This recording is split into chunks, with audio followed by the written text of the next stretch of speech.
Assalamualaikum warahmatullahi wabarakatuh. Kami daripada kumpulan 6 akan membentangkan tugasan 2 iaitu isu yang berkaitan dengan organisasi maklumat. Pertama sekali, saya akan menerangkan secara ringkas berkaitan apa itu organisasi maklumat dan juga apa itu IR 4.0. Seperti mana kita pelajari sepanjang semester ini, organisasi maklumat ini adalah satu keperluan untuk kita mengeksploitasi secara berkesan maklumat yang sedia ada, sebagai contoh dalam sesuatu dokumen, bahan cetak, bahan media ataupun dalam minda seseorang. Apa pula itu IR 4.0? Menurut pengasas Forum Ekonomi Dunia, Klaus Schwab dalam bukunya The Fourth Industrial Revolution mengatakan bahawasanya IR 4.0 ini adalah satu era kemunculan superkomputer, robot pintar, kenderaan tanpa pengemudi dan banyak lagi. Manakala menurut Dr. Syawah Hamid Ma'ali mengatakan bahawa IR 4.0 ini adalah mengenai sistem dan sistem cyber fizikal yang mana boleh menghubungkan dunia digital dengan sistem biologi seperti manusia melalui internet. Ataupun dalam bahasa mudahnya, hidup manusia ini akan dipermudahkan dengan adanya bantuan robot yang seumpama kawan dalam menguruskan hal ehwal dan tugasan harian. Sebagai contoh, sistem robot yang digunakan pada masa kini ialah seperti Alexa. Antara isu yang berkait rapat dengan organisasi maklumat adalah isu perubahan teknologi yang menekankan kepada aspek penyumbang bukan kepada pengguna, di mana semakin moden zaman tersebut maka semakin canggih penggunaan teknologinya. Jadi kadang-kala perubahan teknologi yang berlaku ni tidak seiring dengan keupayaan manusia sebagai penyumbang kepada teknologi itu sendiri. Oleh itu, proses pengemaskinian maklumat ke dalam sistem yang baharu agak sukar dan boleh menyebabkan berlaku lambakan data dalam perisian dan juga berisiko tinggi untuk kehilangan data. Yang kedua, apabila penggunaan teknologi sukar diterima oleh penyumbang sendiri apabila adanya fitur yang tidak biasa mereka gunakan dan juga keadaan perisian yang sukar untuk mereka kendalikan.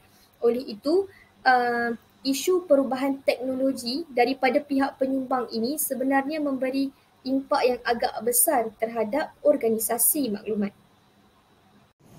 Mengapa isu ini relevan kepada perpustakaan dalam IR 4.0? Selaras dengan revolusi industri 4.0, pembaharuan atau inovasi di dalam aspek teknologi semakin berkembang. Perpustakaan merupakan pusat ilmu dan maklumat. Maka, perpustakaan perlulah dikemaskinikan mengikut perubahan teknologi yang baharu. Oleh itu, pihak perpustakaan perlu merancang pelan untuk memudahkan peralihan sistem teknologi lama kepada teknologi-teknologi yang baharu. Sebagai contoh, perisian dan sistem pengkatalogan perpustakaan boleh dinaikkan taraf kepada sistem yang baharu atau sistem yang lebih canggih. Seterusnya ialah pendigitalan bahan di perpustakaan yang memerlukan teknologi yang canggih. Seperti mana yang kita diketahui, bahan digital adalah sangat penting iaitu contohnya dalam urusan pengintesan ataupun pengkatalogan bahan di perpustakaan yang mana bahan digital ini dapat membantu supaya meringankan beban kepada pekerja. Walau bagaimanapun, teknologi kini kian canggih dan kos terhadap teknologi tersebut juga agak tinggi. Jadi, kerelevanan terhadap perpustakaan ialah kita perlu mengeluarkan dana yang tinggi demi mendapatkan teknologi tersebut bagi kegunaan dalam pengurusan organisasi maklumat di perpustakaan. Seterusnya saya akan menerangkan tentang cara mengatasi isu. Yang pertama ialah membangunkan infrastruktur teknologi yang lengkap dan diselenggara dengan baik. Yang kedua ialah pustakawan boleh menghadiri kursus untuk memperkukuhkan lagi penggunaan teknologi dalam organisasi maklumat. Yang terakhir pula ialah memperkukuhkan keselamatan cyber.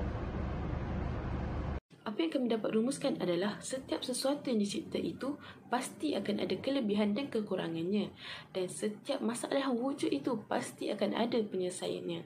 Jadi, kita harus sentiasa berfikiran ke depan dalam mendepani cabaran isu organisasi maklumat dalam IR 4.0 ini. Itu sahaja daripada kami. Terima kasih. Jika ada sebarang pertanyaan, dipersilakan bertanya.